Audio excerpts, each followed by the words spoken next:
Okay, everybody, the NBA season is halfway over. That means it is time for some rankings and lists. Everybody loves rankings. Everybody loves lists. They are unanimously loved. So I got to get involved, okay? If you're not subscribed to the channel, make sure you do so. $100 giveaway at 500 subs. Do not miss out on this opportunity. Do not be an idiot. Hit that subscribe button. As far as any like obvious omissions go, it's either A, because the player has been too hurt and missed too many games, or B, because I have that player listed at another position. For example, I have Kyrie listed as a shooting guard. I have LeBron James listed as a small forward. So you'll not see those guys on this list. Let's get started. Okay, best point guards in the NBA. Number 15, I have Jrue Holiday. Jrue Holiday has been perfect in his role in Milwaukee. He's played good defense. He's provided some timely scoring. He's ran the point guard position incredibly well. I don't know why anybody thought that he wasn't capable of being the point guard for this team. He's been the point guard his entire career, and he was an all-star as a point guard, okay? I honestly wanted to have him higher, but the reason he's at 15 is because he has missed a good amount of time. He's only played 2 games since the start of February, but just to show you how important he is, the Bucks went 5-5 in the 10 games that he missed, and they're 16-9 when he plays. So shout out to Jrue Holiday when the playoffs come around. Woo! At number 14, it is Kyle Lowry. This might seem a little bit low for Lowry, but it's less of a knock on him and more of a testament to how talented the point guard position is.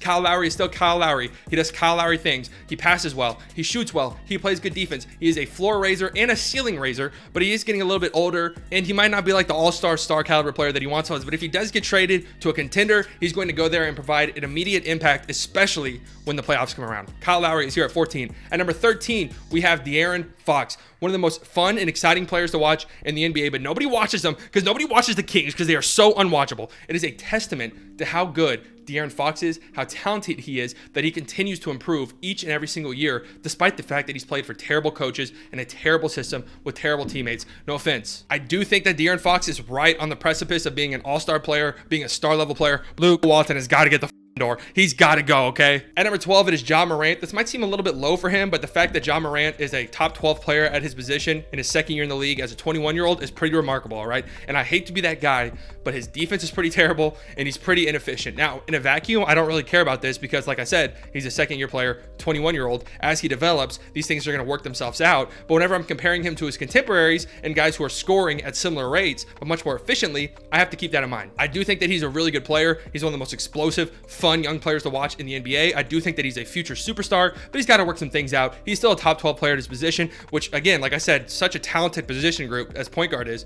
pretty remarkable. At number 11 is Malcolm Brogdon. This might be a little bit unpopular considering who he's ahead of, but I just think Brogdon has been super solid. This was a 50-40-90 dude in Milwaukee, came to Indiana, had career lows shooting wise last year, but he's picking it back up and he's provided a much needed offensive boost for them. Now, to be honest with you, I don't know what his role is on like a true contending team, but I am interested to see what this backcourt looks like when Karis LeVert comes back, because I think it's going to be one of the more sneaky, one of the more underrated, one of the best backcourts in the NBA. Malcolm Brogdon is here at number 11. I just think he's been a real solid player. At number 10, he's got to be in the top 10. It's LaMelo Ball. I know this might seem reactionary, but he is averaging 26-6 since becoming the starter as a 19-year-old rookie, doing it efficiently, by the way. He is everything you want in a modern point guard. He is tall, he is lengthy. Not only is he a top 5, top 10 passer, but he's a willing passer. On top of that, he's a pass-first player who can score from pretty much anywhere on the court. I don't know how sustainable his three-point shooting is, but it looks like he might be a good three-point shooter. And on top of that, he does all of the things that you don't necessarily need out of your point guard, but it is a plus if they provide, such as, rebounding and the ability to switch on defense and not get absolutely killed for it. LaMelo is going to be a superstar in this league. I've seen people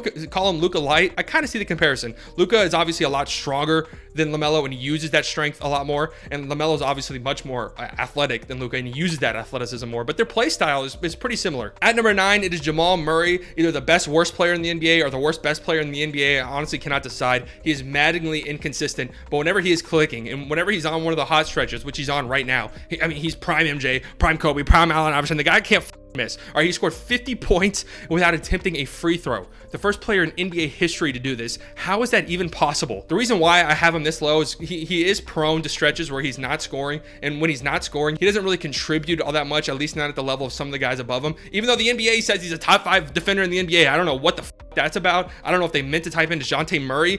Jamal Murray might be an okay defender. He is not one of the 5 best defenders in the NBA. I don't know what the hell is going on there. At number 8, it is Mike Conley. How much do you value point guard defense? The answer to that question is going to greatly influence how you feel about Mike Conley. He's one of the best point guard defenders in the NBA. On top of that, offensively, he's been very good for the Jazz. He shoots the ball incredibly well. He gets his teammates involved. He's exactly what the Jazz need, and he's the reason why they went from just a scary playoff team to a championship contender, right? Because he's playing playing at the all-star level they traded for whenever they brought him in 2 off seasons ago. Yes, he was an all-star snub again. I don't know who he would replace. I don't think he would replace anybody. Mike Conley has just had the misfortune of playing in the West his entire career, okay? He's just going to be one of those guys, maybe one of the best players ever to not make the all-star game, but it just is what it is. He's playing great right now for the Jazz. He's kind of slowed down a little bit since returning from a hamstring injury. Still, just a key piece to their team. At number 7, it is Trae Young, one of the toughest players to grade in the entire NBA. 26 points, 9 assists on great efficiency. He's one of the best offensive players in the NBA, one of the brightest young stars in the NBA. But holy shit, dude, his defense is so bad. Like, his defense is just as bad as advertised. All right, you watch 10 seconds of a Hawks game and you see it.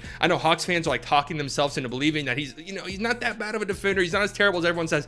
Yes, he is. He is terrible on defense. I don't think it's the end of the world. I think he can still be maybe the best player on a team, on like a contending team. We're year 3 into the league and the Hawks are still I know that their supporting cast is not good. They've been hurt. DeAndre Hunter, maybe their second most important player, has missed a ton of time. Guys like Danilo Gallinari and Rajon Rondo have been huge disappointments. Cam Reddish has not developed at all. Lloyd Pierce was a bad head coach. But at what point are we going to start seeing like a winning recipe, right? That's the thing that I'm wondering. I don't think it's 100% Trae Young's fault. I don't even think it's like 10% Trae Young's fault. But you got to start asking these questions as these players start to develop. I still think he's one of the best young stars in the NBA, one of the best, offensive players in the NBA. I have him here at number 7. At number 6, Ben Simmons, point guard defense again. How much do you value it? Or better yet, how much do you value somebody as versatile on defense as Ben Simmons? I think pound for pound, he is the best defender in the NBA. Maybe I'm a little bit jaded because every time the Mavs play the Sixers, Ben Simmons just has Luka in hell the entire time. But his defense, honestly, it is fun to watch how good he is on defense, how he can switch from 1 to 5 and defend all of those players incredibly well.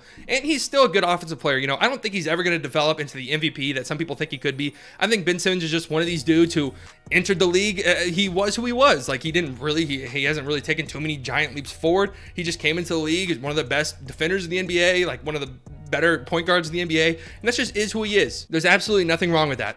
At number 5, it is Chris Paul. Chris Paul is just doing Chris Paul shit in Phoenix. You look at his numbers, they might not be as impressive as some of the guys that are below him, but you just spend 1 minute watching the Suns and you can see the impact that he has on that team. He is he's one of the best floor raisers in NBA history. That's apparent by guys like Dario Saric having a career year, Miles Bridges having a career year, Cam Payne having a career year. It's no coincidence that everywhere Chris Paul goes, role players have the best seasons of their career. He's still one of the best point guard defenders in the NBA. He's still one of the best passers in the NBA. He's still one of the most timely scorers in the NBA. Whenever that little mid-range shot, dude, whenever he starts circling around, you just know he's about to hit that mid-range shot. You can put Bill Russell on him, and he's still going to hit that turnaround little mid-range. It's money every single time. Still, despite his age, one of the top 5 point guards in the NBA. Now, here we are. Top 4. Understand this. These guys are all pretty interchangeable, okay? I think all 4 of these guys are top 10 players in the NBA. I think all 4 of these guys are MVP candidates. So just because I have somebody at 4 doesn't necessarily mean I think the guy at number 2 is that much better than him. It's really tight right here. If you want to swap these guys out, I would have no issue with it.